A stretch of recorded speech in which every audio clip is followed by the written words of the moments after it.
Yo, what's going on, Planet S.O.N family? It's your main man, JD. Thank you for tuning in. This is Drinks with JD.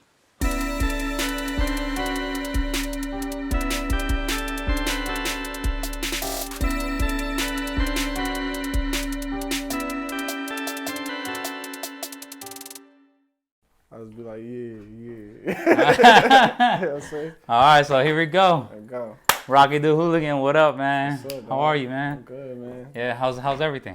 I'm feeling good. So you just came back from Kansas City, Yes. right? Yes. How was the trip? Well, because of this COVID shit, I mean, it was smooth. Yeah. It was smooth, considering that, you know, everyone has to wear masks. We had a layover because there's no nonstop flights. That's crazy. So it's even more risk because you're in a whole another airport in a whole other city. But everything went smooth, man. I've drove plenty of times, but I wasn't going to waste 2 days driving from Kansas City and then have to drive back. No doubt. Because then we'd be leaving today if that was the case. Yeah, that's true. I wouldn't be able to be sitting here doing this with you, dog. So. All right, man. So obviously me and you, we know each other. Right. But for people who don't know, let Planet S.O.N know who you are and where you're from. Rocky the Hooligan. Born in San Diego, raised in Kansas City. You know, moved to KC when I was 7 years old. And that's my stomping grounds, you know. But we're well connected. You know, my family's in both sides. You know, I always stayed close to my family that's in the West Coast, and you know, we bring that Cali swag to KC, and that's what we do. No doubt. Hey, bro. So you mentioned that you moved to Kansas City when you were 7. Yeah. Right. Now, where were you born? I was born here in Chula Vista. Then I moved to Imperial Valley at a very young age. So shout out to all my family in Imperial Valley. That's where I was at in my younger years. And then when I turned 7 and my mom and dad were having problems, they split. That's when we moved to Kansas City, and along with some of our other family. And we just never left, man. It wasn't even planned, you know what I'm saying? But we just relocated, and a lot of our family relocated there, and we're still there to this day. So that's awesome, man. Yeah. Okay, so from San Diego to Imperial Valley, Calipatria, right? Calipatria. And then to Kansas City. Definitely, yeah. Okay. Yeah. So how long did you spend in Kansas City? My whole life, basically. I had my son when I was 18. I moved over here in Imperial Valley for a little while. After 18? After 18. I was probably maybe 19, 20. Yeah. And oh, wow, just so tried crazy. it out. And that was after my grandpa died. After my grandpa died, I stayed in California, in Calipat actually, with my mom, and you know, she really didn't have no immediate family there. So rest in peace to my Papa Juan. He's a big person, and you know, he helped move the city forward of Calipatria. Straight, you know, How basically. so? How so? Because just giving people jobs and opportunities, man. My grandpa was a great man. He came from Mexico and built his business from the ground up, farming. Owned a lot of farming land, owned his farming business. And, you know, when he died, he left the estate to us, to the family. So That's amazing, man. And so from 7 to 18, you were in Kansas City. Right. Right. And so you kept visiting over here in California? Yeah. So I came to Cali after my grandpa died, and I stayed here for like maybe 2 years. But then I got arrested, and I got fucking taken back to Missouri because of a warrant I had. And after that, I stayed back in Kansas City. So after that stint of you going back to Missouri, when did you come back to California? Not until 2013, which is after my daughter was already born, 2012. And then at that time, my kid's mom was pregnant with my son, and we decided to move back to Cali. So it was cool, you know. We wanted to change. We wanted to get out the hood. We wanted a new life. And we were here in San Diego for 6 years. That's awesome, man. That's awesome. And currently, where do you live? But now currently I'm back relocated into Missouri. I'm currently back in KC, and you know, all the clique too. You know, all my cousins in Fede, shout out to all my cousins. We're all back in the same city again. So it's just like this shit came full circle, which is weird, man. You know, none of this shit was planned. It just happened the way it did. So okay, so me and you, right? We've been working together for like at least 2 years, and unfortunately, I guess, Putting in work. yeah, putting in that Putting work, in man. real work. But shout out to everybody. Shout out to everybody supporting us and bringing up those views on the videos we created. Yes. Shout out to everybody. Shout out to Latin Beast for fucking with me and putting their my videos up on their channel. You know what I'm saying? It's a dope platform.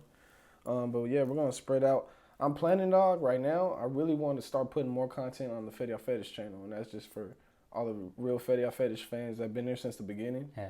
You know what I'm saying? And like a lot of you out there, shout out to y'all. I mean, they still support us to this day, and even a lot of the songs that we drop and shit, they're just like ready, and you know they're ready for it. So that shit's dope. All right. Okay, so me and you, we started working together 2 years ago, right? Yeah. And unfortunately, you had to leave California. Fortunately, you came back, and now we're working again. What are you most excited for as far as in the future with your career in hip hop? I feel like right now we could really make a run at this shit. As long as everything we keep putting out is just getting better and better, there's no reason not for you to fuck with us. That's just the way it is, you know? We're all talented. We all got our different styles and shit. I mean, for anybody that's watching this that don't know about us or whatever, just look us up on YouTube, Fetty Fetish. We got a gang of videos from even back 2012, 13 is when we started like dropping like good videos, good quality shit. You know, fucking with different directors, you know, and now I'm fucking with JD, and we're just making it happen, man. I'm just trying to put out as much content as I can right now and just make some noise. All right, that's we're awesome, just making man. some noise, man. We're letting people know what we're about.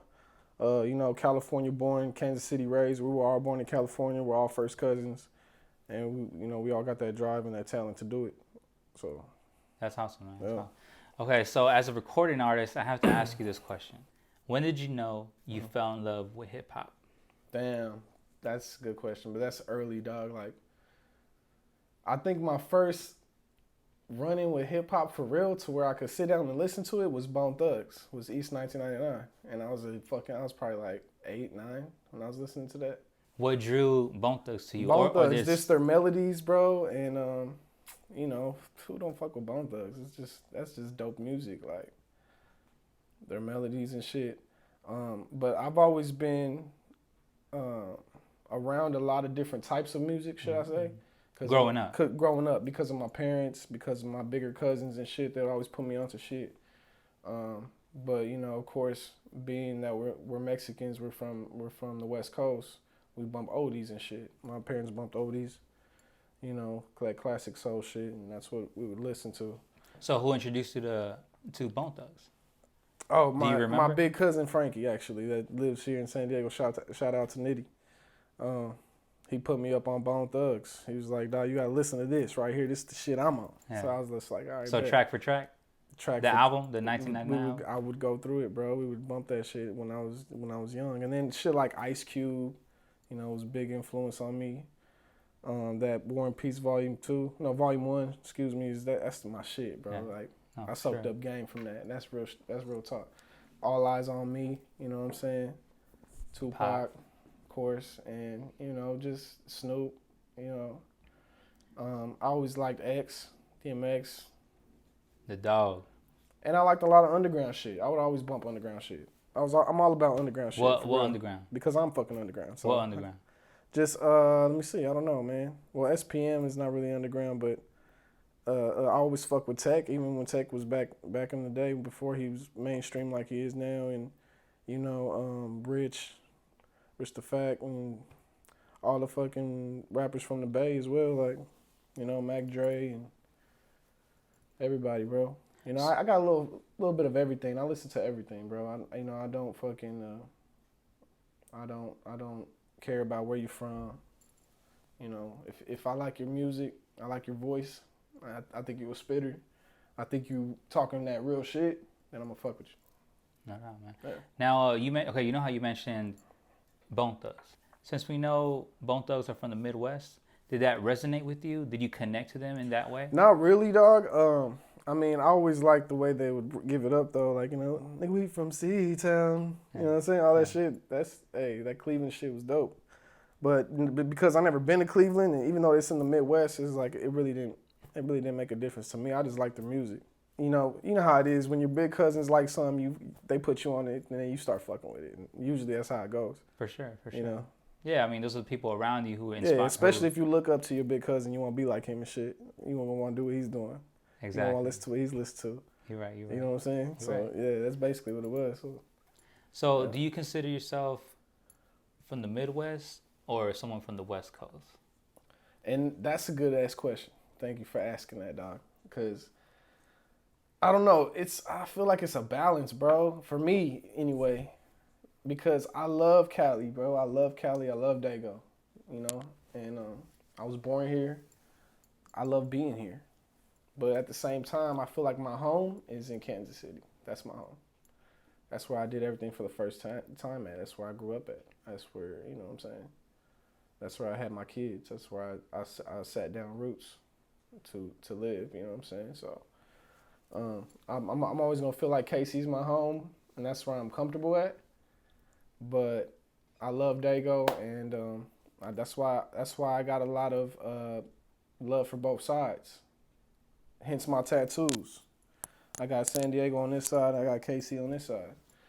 And I still got to put born and raised because I'm San Diego born, KC raised. And I even in my song I was raised, that's what it's about. You know what I mean? I even have a line in there that, San Diego born in Kansas City raised. Y'all niggas bitches. Ain't no reason for me to be fake. There you go. And that's just what it is, bro. That's how I live. That's what I'm talking about. I just represent from, Yeah, no, that's something I love about your music because you are authentic in it. Exactly what you were saying, how from the KC. Exactly. Straight up, I can only be who I am. And that's something I'm not gonna fake the funk. Yeah, that's something I love about you as an artist because you're very vulnerable on your track, and you could tell that you put your soul into your music. Yeah, man, it means a lot. Like to get that shit out. Sometimes it's like therapy, And for people to hear that shit and then they feel the same way, that's how people connect. But who's your biggest inspiration in hip hop? Right now, currently? Who inspires you the most? Well, you could say from the early just artists all time. Growing up to today. Shit. Of course, Pac, man. Pac, just because of how authentic he is, like you said, everybody strives to be like Pac. You know what I'm saying? Fucking Nipsey, man. He was one of my favorite rappers. He was my favorite rapper. Probably still is, even though he's not dropping new shit anymore because he's gone. But rest in peace to Nip. It's the way they move, man. The way they move, their voice. I'm always big on voices, man. Like even if you could spit fire, bro, and you got a sick ass flow, if your voice is like annoying, I can't hear your music. Like I don't want to hear it. That's just me though. That's my opinion. That's not me knocking nobody. Sure. Do you? But yeah, we all have our different tastes. Right. Different opinions. But big influences would probably be those two right there, man. Pac and Nip. And Pac and Nip, and of course Tech. I've always looked up to Tech. Of course, being from KC, right? Being from KC and just the way he moves as well. And he's just always been a real humble dude, even though,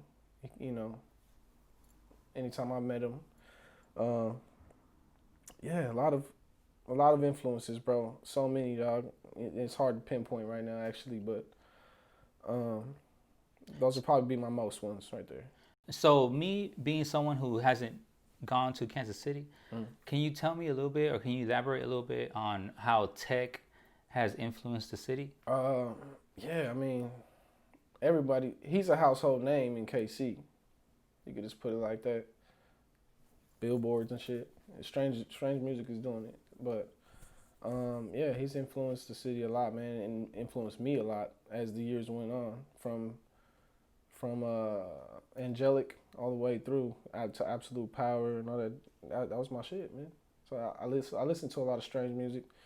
I listen to a lot of KC rappers too, even people that I don't even know or are just coming out. You know what I'm saying? I don't want to say too much names and shit, but I listen to a lot of stuff. You know what I'm saying? Just a bunch of guys. For sure. Just trying to soak up the ear and see what the climate is. Everybody out here is doing it. And I feel like a lot of people are showing more support for KC rap, and that's good, man, because we've always had that stigma like KC hates on each other. They don't support each other. And why do you think that is? Not even just just black rappers, Mexican rappers. Like we all need to just support each other, bro. Support a motherfucking hustle, especially if the motherfucker's good, regardless of where he's coming from. You might be able to relate on some level. You know what I'm saying? And that's the type of shit that we need to stop so we can help our city as a whole. But yeah, I mean, hey, you guys have the Super Bowl champions right now, so and y'all can succeed together. And we're getting a lot of looks because of that too. Like, you know, people are starting to know, oh, Kansas City's kind of popping. Like, they got some shit going on over there. You feel me? Yeah. So, and then, you know, the Royals won the World Series a few years back, like 2015 and shit. I wasn't there for that. I was here in California when I lived here, but yeah, man, I love the town, man, and I'm gonna represent on my end and the best I can, you know what I'm saying? Even for both sides too, for the West Coast, for Dago, for Imperial Valley, you know. There's just we got roots in a lot of places. You know, I even got fam in Texas and San Antonio and shit, so shout out to them too. There's just, you know, there's fam all over now. You know, we're spreading, which is good. I think we need to not just stay stuck in one place too much. But then again, my family's always been like that. Like my mom and all her sisters, and they like to travel. They like to move from place to place. You know what I'm saying? Nobody likes to really stay put. Yeah. But we do always come back to San Diego. We do always come back to Imperial Valley and shit. Yeah, it's just Mando because of the roots there. You know what I'm saying? For sure. Now, someone who grew up in different major cities. Yeah, like born in one city, grew up in a different one. Yes. Can you tell us a little bit about the differences between, let's say, the West Coast and the Midwest? You know what? Depending on how old you are when you move, it's kind of a culture shock. Okay. You feel me? Yeah. Because when I moved from Imperial Valley, which is mostly Mexicanos, there's hardly any black, white people there, like barely. Mm-hmm.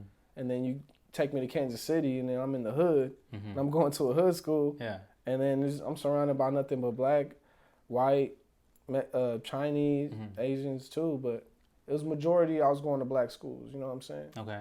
So I was just like, everything's different too. Like the way they move, you know what I'm saying? And then the seasons. You got to talk about weather. You're getting snowed on in the winter, you know what I'm saying? All that shit. Did that affect you? For a kid, it can be overwhelming a little bit at first. Okay. But I think once they get the vibe of what's going on around them, it'll be fine and shit. But yeah, we did get, you know, no slight on our moms. They're doing what they could. Sure. But when we first moved to Kansas City, we were in the hood. Yeah. That's where we grew up. Yeah. We're in the fucking hood, like, yeah. No doubt. The ghetto. So that's where we grew up, though. But that's what made us who we are now. For sure. So. Now, what was your favorite part about? Made us stronger. Now, what was your favorite part about learning just different cultures and, you know, within the cities? What was your favorite part? My favorite part, yeah, like, man, if I didn't move to Kansas City, I probably wouldn't even be a rapper. You know what I'm saying? Because my homie, shout out to my homie Lester, Free Lester Brown. He's locked up right now. He lived across the street from me when I was like 11 years old on 18th and Ewing. And he's the one that got me start rapping for real. Like, I would do it at school and shit. How old are you? Freestyle and beat on the desk and shit. Like, that's how we started. But he had like a karaoke machine. And we'd put like an instrumental on the CD, and then we'd record ourselves on the cassette. That's cool. And we'd rap it to the mic. So with your cousins? And shit. And that was just me and him at first. Me and my friend Lester. How old was he? And he got me. I was probably like 11. He was 12. Okay. He's like a year older than me. So how did that come about? Like you were 11, and he was like, "You rap?" He would be in there rapping and shit, and then he'd be like, "Here, you try and shit." Yeah. I'm like, I don't know how to rap. He said, just try. So I get the mic and I start spitting some lines. Yeah. It's trash, dog. Yeah. What were you saying? I actually kept those cassettes for a long ass time, and it was hilarious to hear that shit. But yeah, dog. And then we would just freestyle, and then it got to the point where I wanted to write something because I wanted to do a dope ass verse. Yes. You feel me? I wanted to knock out a whole verse, but like sick. You know what I'm saying? So I started writing. Yeah. And this is what, like around 11, 12? 11, 12 years old is when I started writing music. Yeah. That's awesome. Yeah. Now, did you know the format, or did you start? No, I didn't even know the format. I would go by the beat. Okay. I would play the beat back. So when I felt the beat drop, okay, that's the verse, right? Yeah. I'd start rapping, and then when I felt the beat change and it went to the chorus, I'd just stop rapping. Like I keep writing until I reached the end, but I really didn't know how to count them. Yeah, the bars. I really didn't know how to count the bars at first, but I caught on quick. Okay. Cause like I said, my boy Lester, he showed me. He's like, no, this is that's a line. That's a wow. line. That's a line. So he helped you break down the bars. He helped me. He showed me how to rap basically. Yeah. You know what I'm saying? That's real cool. And then once I figured it out, I just took off on my own, and then we just started doing music and shit. Basically, just recording cassettes. And we, nigga, our fucking drive was so much. We was 13 years old, and we was asking our moms if they could take us to a professional studio in Blue Springs, so we could go. How far is that from? Which is like 30 minutes outside KC. Okay. That's the only one that picked up because we looked in the phone book. It was back then. We were looking in the phone book. You could get on the internet and find a place. You know what I'm saying? So we looked in the phone book and we found recording studios, and we're like, "Will you guys record rappers?" And them guys only recorded like like bands and shit. Okay. They had never recorded rap vocals in that studio before. It was like some white guy. I don't remember his name. Yeah. But we were asking our moms, like, "Can you take us to the studio? Because we wanted to make a song." And what they say? And they were like, "You guys are serious? Like, you guys going to go record a song?" And we're like, "Yeah." Yeah. And they're like, "All right, if that's what you guys want to do." And I'm like, "Yeah, like we saved up our own money. We want to go record this song." And they're like, "All right, you guys really want to do this song?" We're like, "Yeah, we want to make music." So, and we fucking did that shit, bro. That's so cool, and man. I might You were 13. I might have that shit on a CD somewhere too, and it's fucking funny as fuck. That's so cool, man. But yeah, how was the experience? Like your first time doing it? It was cool as fuck, dog.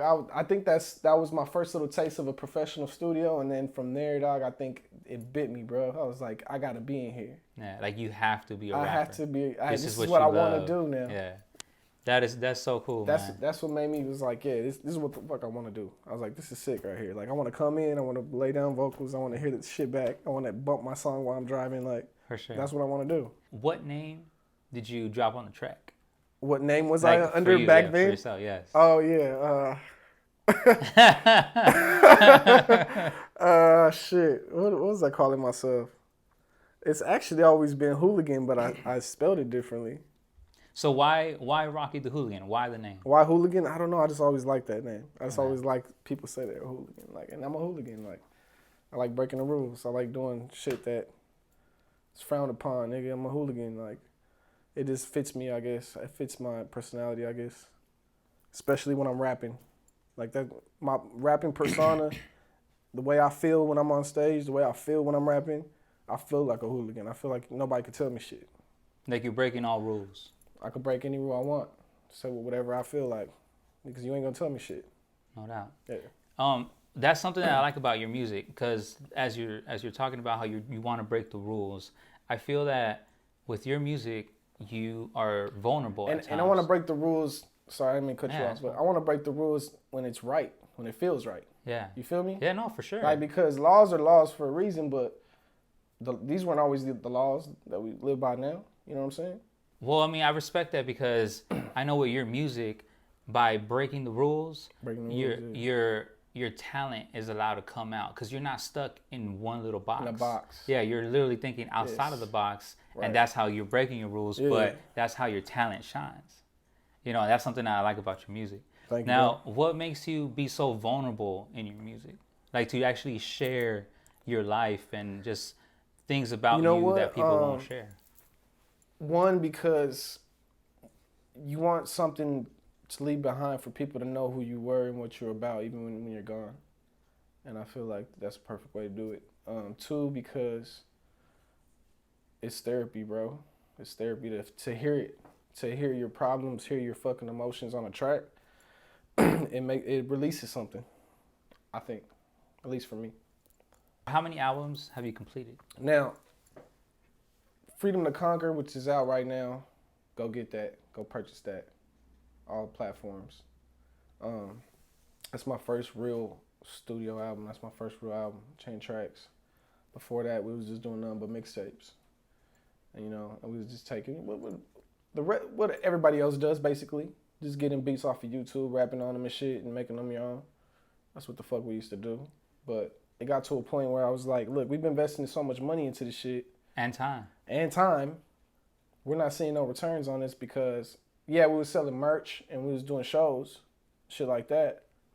But when it comes to the music itself, it's not gonna, you gotta sell it, man. You gotta have original content. You gotta have original music. So that's what we're focused on right now, and that's what I'm making a big push to make everything we make original. It's not do no mixtape shit. It's not even waste our time. Now you mentioned mixtapes. How many mixtapes did you have? I only had before two. Freedom to Conquer. I only had two mixtapes. Okay. Now the first one The first one I did when I was very young, it was called Brown Pride Gangster. Okay. And What year did you? A lot of people in the hood could tell you about that CD. What is it called again? Like I burned a bunch of copies myself and just put them out in the hood for free. Wow. Or I was selling them for $5 too. What was the title? Brown Pride Gangster. Brown Pride Gangster. Brown Pride Gangster. Okay. Now why the title? And this is when I spelled hooligan stupid. How'd you spell it?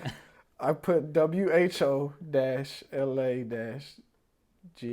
Okay. Or GIN or something. I don't fucking Yeah, know yeah, how I was doing that. But anyway. What made you want to do that? I don't know. I just want to be different. Okay. Yeah, just want to be different. I was like, I'm just going to spell it like how you spell hooligan. I'm not gonna, you know what I mean? That's why my name is just, I didn't do nothing under the Yeah, THA like DA or something. DA, you know what I mean? Just Rocky the Hooligan, man. You can find me, just look me up, nigga. That's awesome. Now, what was your But second? yeah, that the first mixtape. Yes. The first mixtape, Brown Pride Gangster. So there was probably like maybe 8 to 10 tracks on there. Mm-hmm. But it was just me recording on a fucking computer mic. Yeah. With the beat playing. But people was really knocking this shit. Like Okay, it had okay. no bass in it. Yeah. And people was Yeah. really playing this shit in the car because of what I was saying. Yeah. And one of the songs I fucking forgot of it was like Brown Pride. I'm a Brown Pride gangster. Brown Pride. It's all about the Brown Pride gangster. Okay, so looking back at your old tracks, Mm-hmm. right? Obviously, you've been doing it for so long. And for someone right now who's barely starting, what kind of advice do you have for them? Just do what feels good to you. As far as the music shit, don't try to ride no waves, man. I mean, you could be inspired by new shit, and like, or you get a sound and be like, oh, I should kind of do that with my shit. But always just be yourself, and don't let nobody tell you that you can't make it, because there's sorry motherfuckers out here making money off the shit. So if you got the drive and you really want to do it, you can do it. That's how I feel. I mean, that's what I believe. That's why I ain't quit. You know. That's what I tell them. How would you tell them to establish themselves? As far as, let's say, platforms, the beats. Well, now it's so fucking easy because we used to work out the trunk. We used to burn our own fucking CDs over and over and over. We fucking had burning towers and just burned a bunch of CDs, and we used to just go hit the streets. It's that street shit. You know, word of mouth. Go put stacks of CDs on the fucking the counters at the stores and shit. So when people walk in, they're just snatching up a free CD. And that's how you get your shit out. Next thing you know, people in the hood, all over your hood, are bumping your shit. If it's hot, they're going to bump it because it's free. So shit like that. But now instead of CDs, we'll probably have like USBs and shit. Drop them at the store. Or just ask the store clerk, hey, can I leave these here? That's how we used to do it, just guerrilla hustle. Yeah. That's how we used to do it. Out the trunk, we'll just pop the trunk and we'll be bumping the shit at the car wash or whatever. We're like, there's a gang of people and they'll be like, oh, that shit's dope. What's that? Like, oh, this is me. You want a CD? And they'll be like, yeah, how much is it? Be like, oh, fucking $5 or whatever. Or if you don't want trunk, be like, here, you can have it. Yeah. Just bump it and tell somebody about it. Like, you know what I'm saying? And that's that guerrilla hustling. That's how you get yourself established. I think that's the best way. And then doing shows, man, you got to present yourself. And you can't be coming out there with no bullshit fucking rickety show, bro. Yeah. Like, you got to be prepared. Give a good performance. Give a good performance, you know, showmanship, bro. Like, you practiced the motherfucking shit. You just didn't jump up there with a fucking cup of Henny and you faded and you just like, blah, blah, blah. Yeah. You got to be prepared. You got to be prepared. You got to look professional if you're really serious about this shit. Otherwise, just give it up. Okay. Just now, move on to something else. You could do something else in music. Now, what about platforms? Do you suggest they get a SoundCloud, a YouTube? Definitely. This, you know, all the platforms are very important. That's how people want to get in touch with you. That's what people want to see what you're doing. It's an easy way of just posting what you're doing, and people are like on your same wave. But I guess I don't fuck with it enough. I know I don't fuck with it enough. Like, as far as like trying to push my agenda, push my content, I don't really post a lot. But for me, I just feel like, man, I'm going to do the work on the back end and the music's going to speak for itself. The visuals are going to speak for themselves. If I put it in the right channel, if I put it in the right person's face, they're going to see it, they're going to click it, and they're going to like it. That's what I'm talking about. Yeah. So we talked about your first mixtape, right? Yeah. Now, when you released your second mixtape, did you yourself notice the growth from the first to the second? And I did. How so? I still notice growth to this day, is what I mean.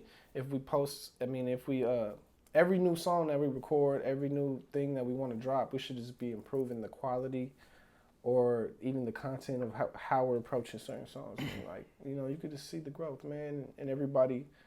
I was developing my style. Okay. At that time. From the first mixtape to the second. From the first mixtape to the second mixtape, I was young. I was a teenager.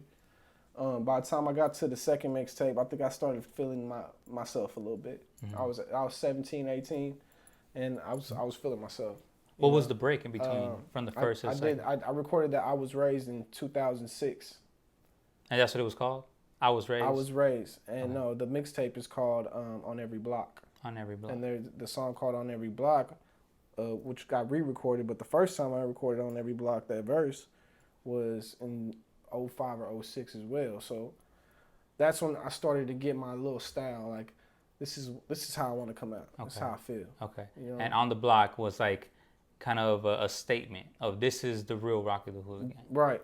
Okay. I think so. Not the HOO-LA- Right. Yeah. Right. I changed my name to Rocky the Hooligan. First it was Hooligan, and I spelled it the WHOLAGIN, and then I changed it to Young Hooligan, where I spelled hooligan right, the right way, but it was just Young Hooligan. Mm-hmm.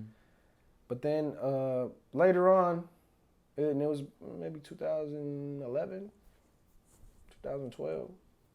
They're like, why don't you just go by Rocky? And I was like, well, I can't go by just Rocky because there's ASAP Rocky, there's all kinds of Rockies. Yeah. I can't go by just Hooligan because there's all kinds of hooligans as well. Yeah. So I was like, let me just put the things together and call myself Rocky the Hooligan. You know, RTH, whatever. So Rocky the Hooligan it stayed. And, you know, I looked it up. There was no Rocky the Hooligan. You know, I fucking copyright the name and all that shit. So you're good to go. Good to go, baby. That's you. That's me. RTH. That's how I came up with the name. You know what I'm saying?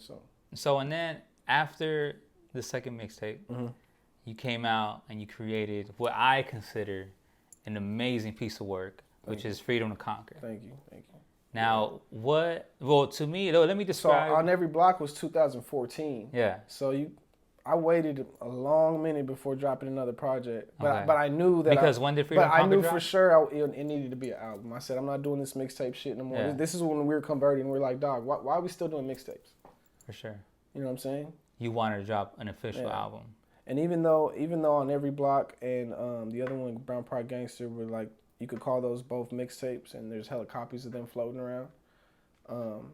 I did a lot of other shit, but I just never put it out. Why not? I don't know. What made you hesitate?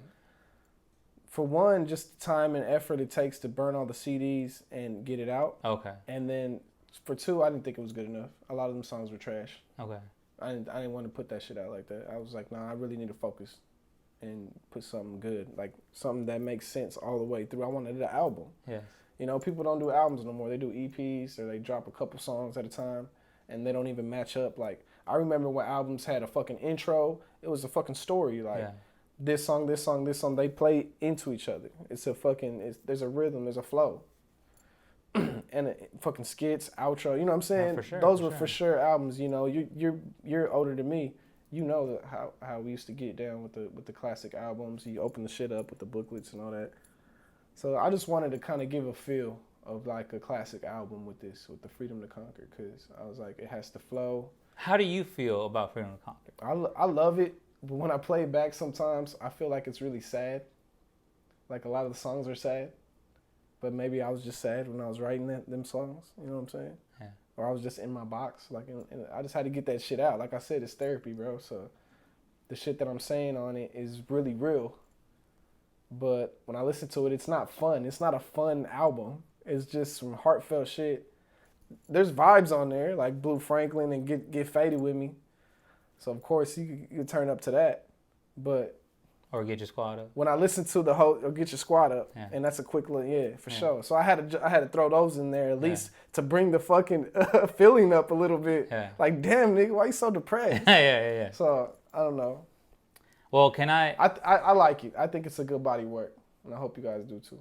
Well, let me at least describe a picture, or paint this picture for the audience who haven't listened to Freedom to Conquer. Because, I mean, with my perspective, obviously, we thank you for elaborating on how you feel about your own album. Right. But as a fan who heard the album, and I've heard it multiple times, from the first track to the last track, and Yeah. and something that I compare it to, describing it to the audience, is Jay-Z's 444 album or Nas's Life Is Good album. Really? Because yes, Like really? You think about it? yes, because Thank you, dog. because- Appreciate that shit. I put some thought into it for sure, and I put some thought into the sequencing of sure. of the tracks for sure. to make sure it flow. I listened to that shit front and back. I wanted to make sure you could just press play and let it all go. And there's 10 tracks of just fire, just let it go. That's what I wanted. I wanted a album that you could just let play. No, Just let it play. that's exactly what it is. I Yeah. could listen to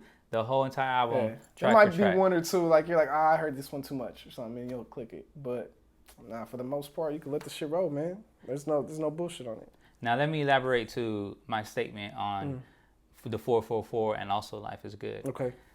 Now 444 is very distinctive in the entire Jay-Z catalog, right? From Reasonable Doubt all the way to 444, right? Well, I'm a Jay-Z fan, so to me, his whole catalog is amazing. However, in 444, he was just very vulnerable compared to every other CD. Right. He talks about cheating on Beyonce. He talks about making sure his kids are taken care of, to just being a father, and also just letting us know, hip hop fans, that he's not a god. He's not this untouchable this perfect person. dude. Exactly. Right, He's a right. human being. And And it was why I very feel vulnerable. Like people need to do that. Artists need to do that. They need to show a certain side of themselves and be a little vulnerable, man, and let people connect. But Jay was always dope. He'll talk that slick shit. He'll spit them bars at your ass, but he never really got into his personal bag. So that was cool. You know what I'm saying? I think that's why a lot of people felt that album differently. Some people hated it though, and that's the backlash you get. You get the other side of it. Some people be like, Because they want to hear Jigga talk. they want to hear Jigga. They want to hear Jigga. They want to hear Jay-Z, Yeah. the family man that's going through this shit. Of course. They're like, nah, I want the party records, nigga. Yeah, I want that coke selling. I want that I thug want stuff. that. I want that big pimping. I want Yeah. that dust your shoulders off shit. Like, Yeah. where's that at? You know what I'm saying? Yeah. But And that's something like I'm saying. That's why I compare your Freedom to Conquer to Jay-Z's 444, because you're so vulnerable. thank you. And you allow us to know who you are and how you're feeling at that time. Yeah, it's definitely like a snapshot of my life at the moment. I'm happy with it though, man. But I want for sure on the next project, I want to put a little bit more bounce. I want to put a little bit more party records, a little bit more happy records. I want to put more tracks on it too. For sure. Yeah, well, for me, it was awesome that you came vulnerable during your debut album and not your 444. 20 years later, you're over here saying, "Oh wait, I'm a man as well who has feelings and stuff." Like, no, you were straight Out up the gate. out the gate. And that's what I wanted to do too. So yeah, I'm glad you brought that up. That does make sense, because when you look at Jay-Z, he had a different type of swag, a different type of content throughout all his albums until he got to that point. The way he wanted to break out some different layers. You know what I'm saying? With me, what you see is what you get. That's why I try to give it up. You know what I'm saying? Like, this is what I'm going through. Maybe you feel the same way, because this is how I get my feelings out. It's how I get my emotions out. And it's just therapy, man. Like I said, I like listening to my own shit a lot too. For sure. Now, how long did it take for you to Reflect. record all those songs for Freedom to Conquer? I'm the type of nigga, I show up and I knock songs out. It's not nothing. The thing is writing the song and being happy with what I write, and then I already have the shit memorized. I drop into the studio and get it done. So, but it was like a span of 2 years, I think, because some of them songs, like I said, were like well before the release. But by the time I got to the release, because I was shooting for that January 1st release date for New Year's Day. And there was one song that I didn't finish in time that I had to get done the last couple weeks before the release. So that's why the release was a little bit late. But I did get it out on January 1st. So I have to give myself a time limit, otherwise I won't get it done. No, for sure. You feel me? Yeah. Keep yourself accountable. Right. Yeah. Right. Especially with art, that you want to put out. Yeah. Because Especially technically, if I don't get it out this day, I'm not gonna put it out. I'm just gonna be bullshitting, or think it's not good enough. For sure. And that's another thing that I would say, if you're an artist out there, don't doubt yourself. Just put the shit out, man. If it's a certain vibe, people might like it more than you like it. You know what I'm saying? It might be the one that gets you out. Yeah. You never know. It'd be sometimes it's them little simple tracks or them little dumb That ones catch on? that catch. Yeah. You know, you just never know. I would just say put it out. And that's what I'm telling the whole clique now, too. We're sitting on a lot of music. So for all you guys that have been waiting for Fetty Fetty shit, we're sitting on a lot of music. It's the debating of everyone when we get in the in the little meeting mode and we sit at the table and we're like, okay, what song we gonna put out next? Yeah. I'm like, nigga, put them all out. Yeah. Let's just put everything out. I don't care if it's not even finished yet. For you sure. know, we have the hook on the end. Who gives a fuck? Okay. No, the kids don't even care. If they like the song, they're gonna bang it anyway. And if it's only like 2 minutes long, they'll still keep it on repeat. The attention span is very small now, so I'm just running with it. Like what I give you guys is gonna be meaningful. I'm gonna think about it, but I'm not gonna waste a lot of time perfecting the fucking vocals and mixing. And I'm not gonna. If it sounds clear and crispy, that's what you're gonna get. Okay. Yeah. Now you're mentioning Fetty Fetish, Mm-hmm. right? Can you tell me about who's a member in Fetty Fetish? Who makes up Fetty Fetish? Yeah, so that's good. I'm glad you said that. So that way I could get everybody out individually. So me and Chavo started it, my little cousin. Basically started the name. He invested in the studio equipment to set up in his house, and that's where we started recording songs. And he just said it one time in his line, one of the songs that he jumped on with me. We were recording at my homeboy Martin's house, Martin Martinez. Shout out to Martin. And we were recording in his basement, and I was doing a song. He said, "Fuck fakes, I got a fetish focus." He did the 5 Fs or some shit, and I was like, wait, what the fuck did he just say? And then from that day, I couldn't get it out of my head. And I was like, what'd you say? Say it again. Yeah. And then he said, "Fuck fakes, I got a fetish focus." I was like, oh shit, that's tight. Fetty fetish? Yeah. I was like, that's fucking sick. And that's what it needs to be. I couldn't get it out of my head. So I fucking slept on it. Yeah. Fucking week later, I'm like, Fetty Fetish Records. That's what we need to call it. Yeah. That's what we need to call it. Fetty Fetish. So how long ago was this? That was 2011. Okay. And I said, that's what we're going to call it. That's what the fuck we're going to call it. Fetty Fetish Records. Let's just do it. Let's do our own shit. We don't need nobody to sign us. We don't need to take no handouts. We'll need to start fucking with all the other independent rappers that are in the area just so we could get a little shine. Like, let's just do this shit on our own. Out the trunk, guerrilla hustling, from the ground up, build our own studio. And we just got motivated. We got motivated. And we didn't really have nothing else to do other than our regular fucking jobs. And we liked making music already, so it just made sense. And then, of course, my cousin Chunks was already rapping. He's rapping for a while already. Me and him used to freestyle a lot back in the day when I was young, when we were little and shit, you know what I'm saying? And, you know, we both sharpened our skills doing that shit. So my cousin Chunks is also another member. So when he seen me and Chavo we're doing our thing. And this started in Kansas City? It started in Kansas City on 22nd and Van Brunt. Yes, sir, on the east side. And my cousin jumped in and said, "Hey, man, I want to start rapping with you guys again. Let's make a couple songs." My cousin Chunks. So we made a song, and then he took that shit to Cali and started playing it for everybody. And, oh, this is our new shit. Our new group's called Fetty Fetish. And I didn't even want us to call ourselves as a group Fetty Fetish. That's just what it became, because I wanted the record label to be Fetty Fetish Records. And I didn't care about everything else. Like, it just stuck, though. Everybody liked it. Yeah. So, okay. So, Chunks, who and who? So, Chunks jumped in. And then... after Chavo? And my cousin Midnight. Shout out to Midnight. He was like, "Man, let me come through and freestyle on you motherfuckers." You know what I'm saying? He don't really like to write. But my nigga's a spitter. Yeah. All my cousins is really good, man. They can all spit, you know what I'm saying? And then my cousin Joss, Chavo's sister, she's a spitter, man. She's a drummer. She could play instruments too. She's a drummer. And she just knows how to ride the beat, I guess, because being a drummer, she just knows how to talk that shit. Spitter, dope voice. And then their big brother, Joseph, my big cousin Cat. What's up, nigga? He was the last member of the group. You know, he was the final piece. You know what I'm saying? He was he kind of kept us on schedule too, as well. Helped book our first shows and shit like that. You know, we would go in the basement playing shit out, fucking get the what is it, the dry erase board, every fucking new thing that we needed to do. It was Yeah. on the calendar. Look, this needs to get done. This needs to get done. This needs to get done. And you know, he got us organized.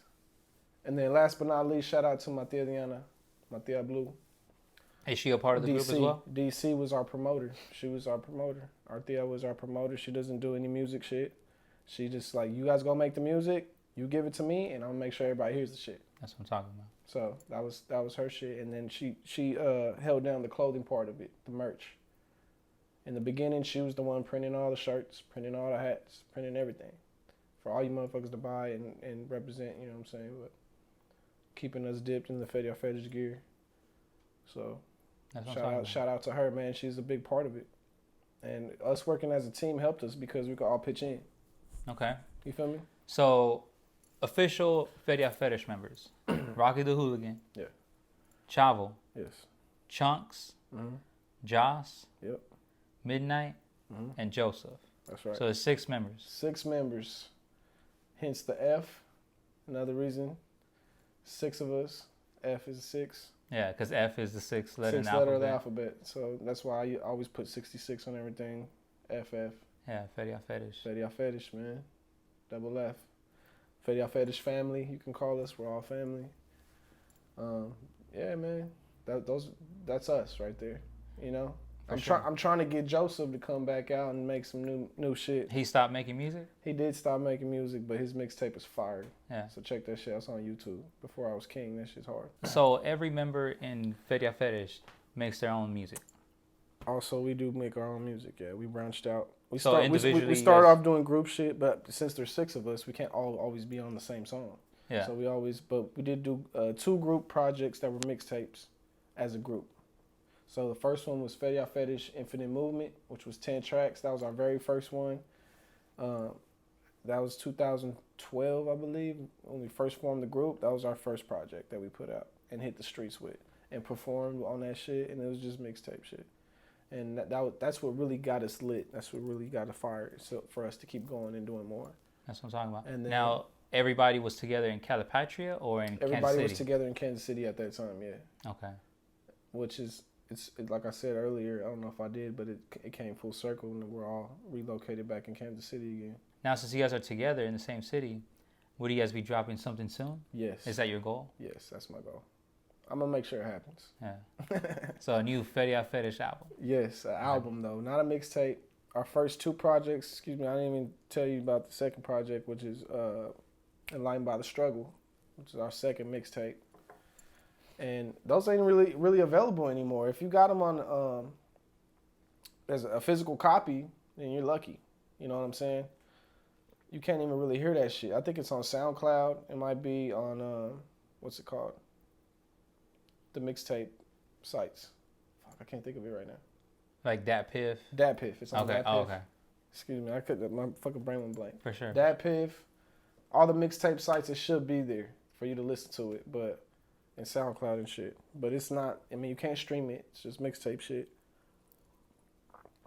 But this next project we do as a group, and I'm at least get 1 or 2 verses from Joseph. I am. Yeah. And we're gonna do this group project, and we're gonna put it out as a group. It'll be the Fetty Fetish album. We'll be able to stream our shit. You know what I'm saying? Because the only things that are up for streaming and purchase right now is mine and Chunk's music, and a couple songs from Travel. Now, can you talk a little bit about what you're releasing as an individual member of Fetty Fetish? Yes. So this is gonna be my second album. As you know, we've already shot the video for the intro song, which is Make It Look Easy.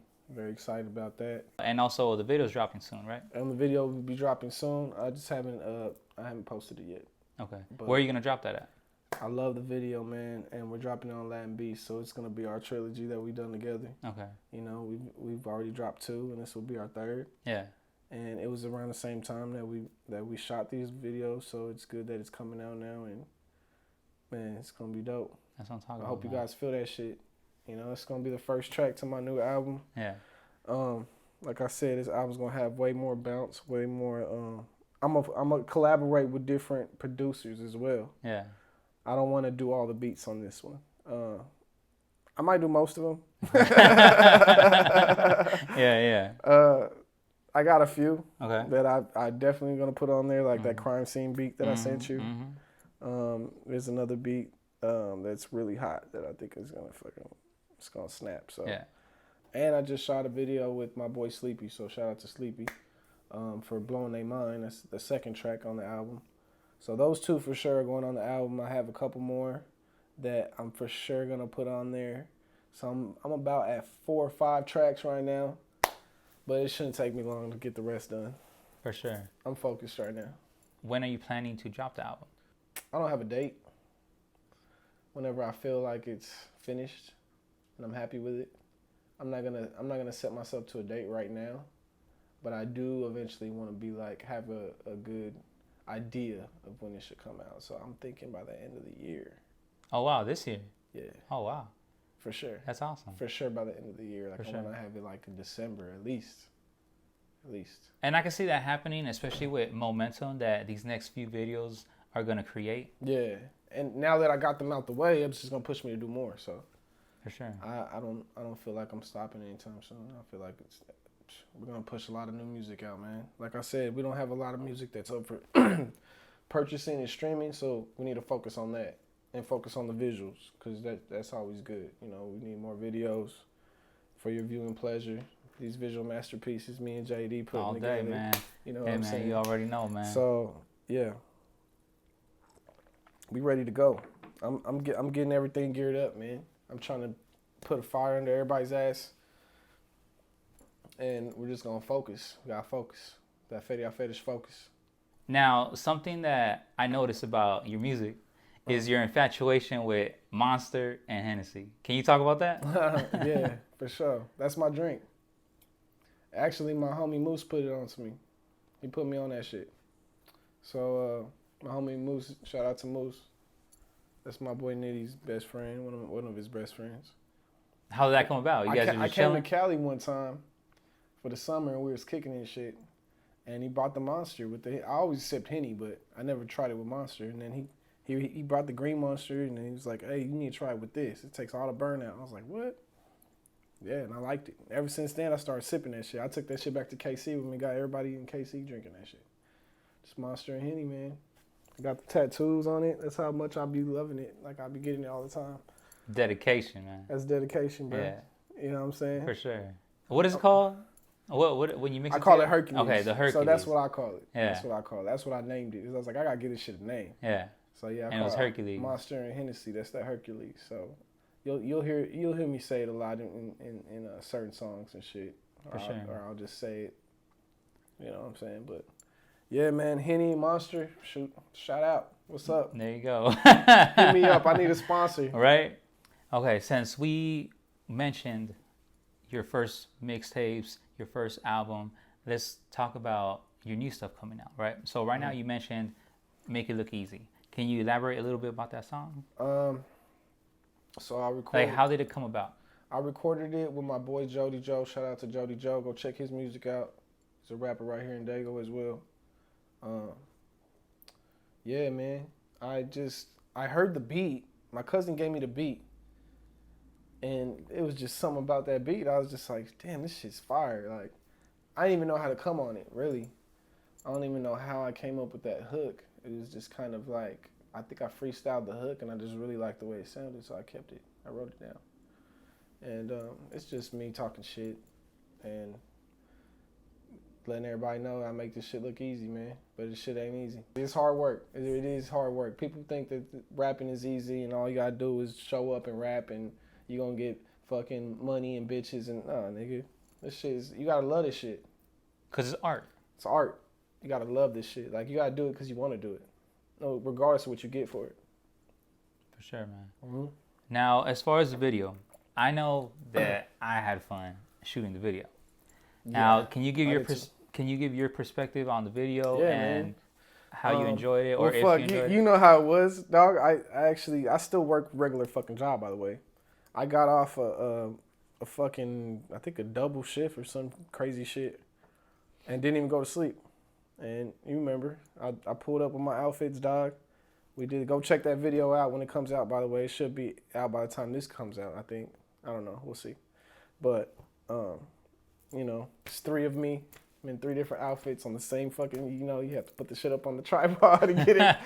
But it was fun, man. It was fun. I had fun. I was jumping in the car, changing, jumping back out, rapping, boom, boom, boom. You know what I'm saying? I was like, fuck, I need a Monster, dog. I'm running out of gas. Yeah. Drunk my Monster. I'm back on. We good. Let me smoke this blunt real quick. We good. Let's go. Let's move to the next location. Yeah, we ain't playing no games, man. Me and this guy right here. We get to it. And that's what I love, dog. I love working with you. This video is gonna be amazing. Well, I've already seen it, but they haven't. But it's gonna be fucking amazing. You guys love that shit, man. For sure.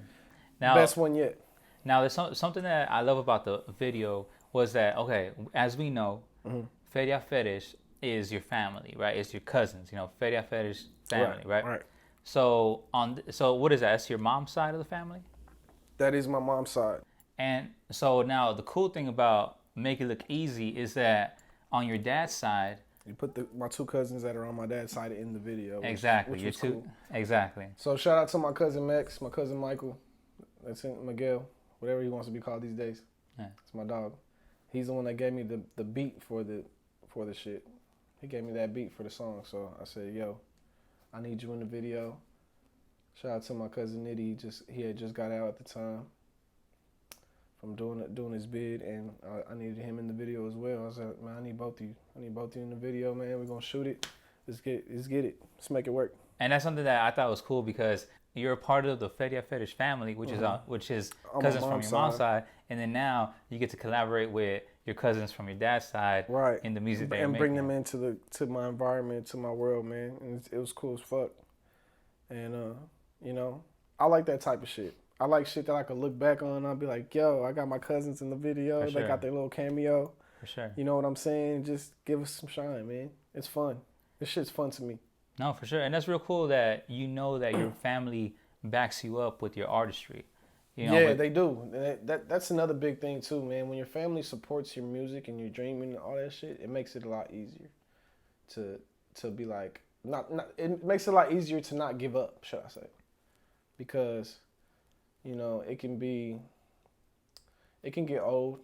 You can lose your drive. You can lose your passion. You know what I'm saying? So having family, having people push you. My mom was always a big supporter, you know. I made a song for my mom before, which is on the mixtape. I made a song for my sister before, you know. And it's things like that I could give them that it's priceless to them, you know. So music is just my way, bro. It's my way of reaching everybody. Yeah, and it also says something about your family overall, as in you guys are very creative together. You guys share your art together. Yeah. And that's something that could bring you guys together. And that we're all talented in music somehow. I don't even know how the fuck that happened because we're all first cousins. Yeah. Like our moms are brothers and sisters and shit. Moms and dads are brothers and sisters, but that's crazy. We're all first cousins, but we all got that little something and we could spit, bro. We know how to rap. We know how to ride the beat. We know how to rap. And I don't know where it comes from. It's just something natural, man. We just got it in our blood or something, like, straight up. Now, you as a Mexican rapper, right? Do you consider yourself being a part of Chicano rap or just overall a rapper, a member in hip hop? That's a good question. I think I'm just a member of hip hop. I just love hip hop, man. I love, you know, I've listened to a lot of Chicano rap though too. Don't, you know, I fuck with Little Rob, of course, Dago, you know, Mr. Little One, Mr. Shadow, Mr. Capone, you know. Shout out to all the fucking Rasa rappers that put it down for us, dude, and paved the way. You know, but at the end of the day, it's not about Chicano rap. It's not about what kind of rap you coming with, trap rap, this rap, that rap. It's just music, man. If, you know, and nobody has to be stuck in one box. We shouldn't be, oh, you only do Chicano rap, so you should sound like this only. You shouldn't be trying to flip your style and singing and doing all this and that. You're a Chicano rapper. You can't put me in the box. I can make whatever the fuck I want to make. No. That's what that's what it's all about. It's the freedom to create. So now, something that people, I guess you could say, frown upon is when a Mexican rapper or a rapper who is not African American to say the N-word in music. Yeah. Now, how do you feel about that? For me, it's just the lingo. I'm from Kansas City. I grew up there. I grew up around all black people in all black schools. My oldest son is half black. Doesn't give me the right to say nigga, but it's the way we communicate. And it's always been like that. A lot of people call me nigga. They'll be like, that's my nigga Rock. Or, hey, what's up, my nigga? Like, that's the lingo. If you go to Kansas City, there's white people saying nigga, and they say it like that, like just like we all say it. And a lot of people frown on it. A lot of people don't like it. Some black people don't like it. Some Mexicans don't like it, especially here in Southern Cali because of the politics and the pintas and shit. You know what I'm saying? You're not allowed to say that shit when you're locked up. You just don't. But, motherfucker, I'm free. And this is the way I express myself. If I want to say nigga, if I want to call, hey, what's up, my nigga? That's my nigga. You know what I'm saying? That's just how we communicate. And that's how, as far as I look at it. You know what I'm saying? And as far as people were saying I should stop saying it or don't want to fuck with my music because I say nigga, then that's your opinion, bro. You don't have to fuck with it. You don't have to listen to it. You know? But it's not going to stop me from talking the way I talk. I can't change my whole lingo just because to make you feel comfortable. You know what I'm saying? But basically that's what it is, man. If you go to the Midwest, you go to Kansas City at least, especially in the hood, everybody says nigga, man. And now, there's a lot of racial tension going on right now with all this racial shit.